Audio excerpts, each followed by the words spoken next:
आणि आपण जर भारताकडे काय असं झालं आपण त्यांना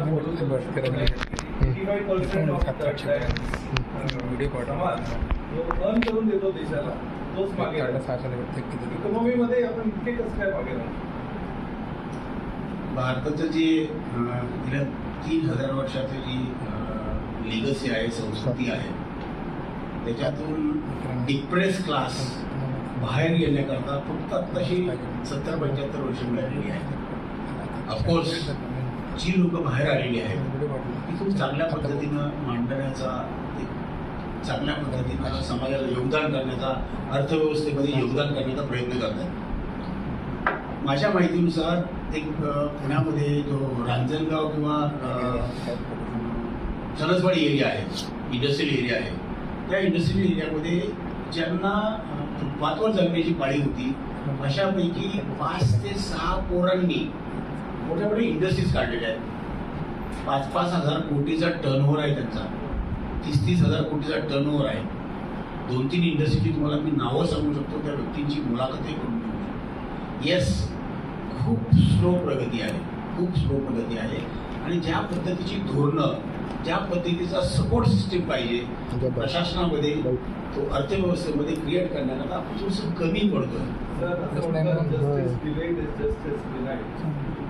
ही जे स्लोनेस आहे कितीतरी हे निघून जातात, काहीतरी स्पीड येणार आहे.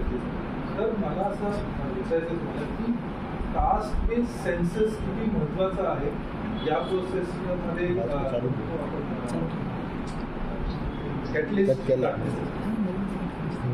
तर मला एक आठवण येते की नामदार गोपाळकृष्ण गोखले टिळक, लोकमान्य टिळक याच्यामध्ये वाद निर्माण झालेला होता की अगोदर समाज सुधारणा पाहिजे का स्वातंत्र्य पाहिजे. तर नामदार गोखलेंनी सांगितलेलं होतं की आपल्याला समाज सुधारण्याची प्रचंड आवश्यकता आहे, स्वातंत्र्य नंतर मिळालं तरी चालेल. टिळकाची भूमिका वेगळी होती.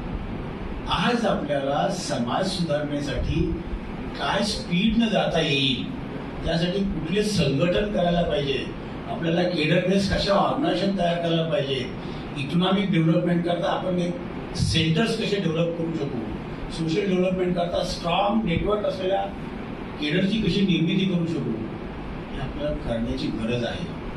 किंबहुना या निमित्तानं आम्ही जे काही महाराष्ट्रामध्ये पोचतोय त्याच्यामध्ये ते आम्ही ते ठेवलेलं आहे. ही जी कॉन्फरन्स ऑर्गनाईज करण्यामध्ये साया सहकारी संस्था एक सहभागी आहे. आज त्या संस्थेचे जवळपास 40,000 मेंबर 1 वर्षात झालेले आहेत आणि येत्या मार्चपर्यंत जवळपास 1 लाख मेंबर होते. स्वयंस्फूर्तीनं झालेले लोक आहेत, विशेषतः कामगार वर्ग आहे वेगवेगळ्या कंपन्यांना. लंडनमधल्या सहभागी आहेत. प्रबुद्ध इंटरनॅशनल म्हणून संघटना आहे. आपला फलटणचा मुलगा आहे सिद्धार्थ हेगडे म्हणून. कास्ट बेस्ड जनगणनेबद्दल करायलाच पाहिजे. आम्ही खूप आग्रही आहे त्याच्याबद्दल, करायलाच पाहिजे. कास्ट बेस्ड जनगणना नसल्यामुळे अनेक घटकांना जो आर्थिक वाटा मिळणं अपेक्षित होतं तो मिळत नाही. मी स्वतः यशोदामध्ये संचालक असताना, centre for equity and social justice संचालक असताना विशेष घटक योजनेचा अभ्यास केलेला आहे. विशेष घटक योजना ही फक्त शेड्यूल कास्ट करता आहे. 6,500 कोटी रुपयाचं बजेट असेल तर त्यातले 280 कोटी रुपये असेच खिरापत म्हणून पाणी पुरवठा योजनेला वापरले जातात. आम्ही विरोध केला होता, त्याला अभ्यास करून विरोध केला होता. त्याच्यामध्ये भारत सरकारच्या प्लॅनिंग कमिशनच्या नियमाप्रमाणे संपूर्ण पैसा शेड्यूल कास्ट करता वापरायला पाहिजे. किंवा ट्रायबल TSPचं बजेट आहे ते पूर्णपणे ट्रायबल लोकांच्या करता वापरायला पाहिजे. ते इतर ठिकाणी तुम्हाला वापरता येत नाही. इतर ठिकाणचं बजेट आहे ते प्रॉपर वापरा ना त्या ठिकाणी. गाईडलाईन्स असतानाही काही राजकीय हस्तक्षेपामुळे ते इकडे तिकडे बजेट वापरलं जातं. प्रॉपर इम्प्लिमेंटेशन करण्यासाठी आपल्याला गाईडलाईन्स फॉलो करण्यासाठी एक स्ट्रॉंग लोकांचं पाठबळ उभं करणं खूपच गरजेचं आहे असं माझं मत आहे. तर आपला काय मुद्दा होता?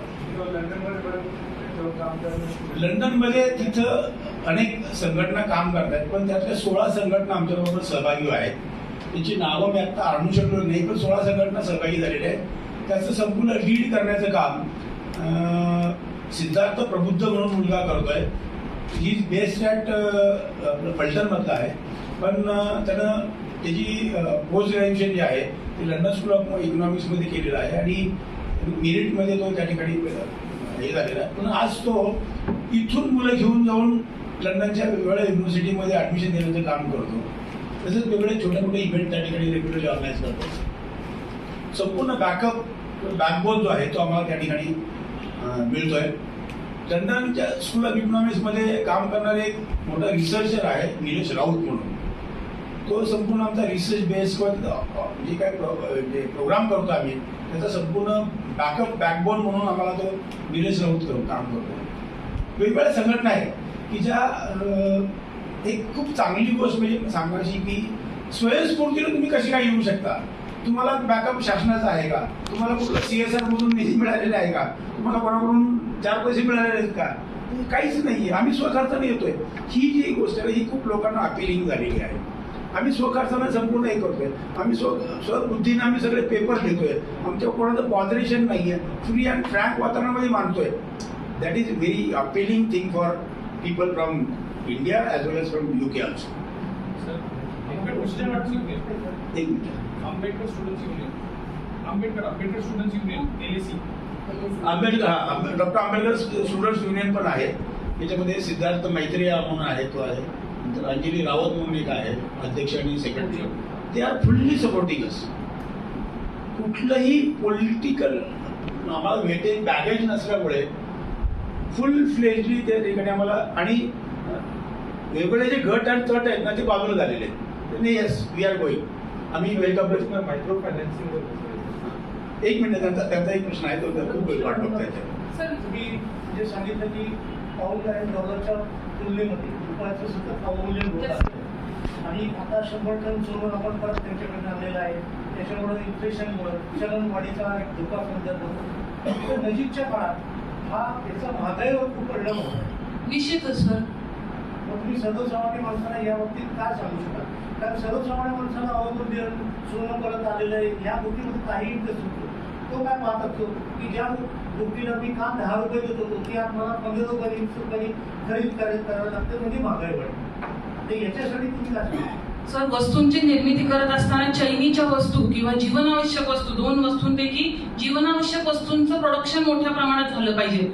पण दुर्दैवाने असं दिसतं की आपण चैनीच्या वस्तूंचं प्रोडक्शन किंवा त्याचं इम्पोर्ट जास्त करतोय आणि त्यामुळे त्या वस्तूंची निर्मिती जास्त होत आहे जीवनावश्यक वस्तूंच्या तुलनेमध्ये आणि त्यामुळे त्या वस्तूंची किंमत ही मोठ्या प्रमाणात सातत्याने वाढत चाललेली आहे. अर्थातच लोकसंख्या हा देखील एक महत्त्वाचा फॅक्टर आहे.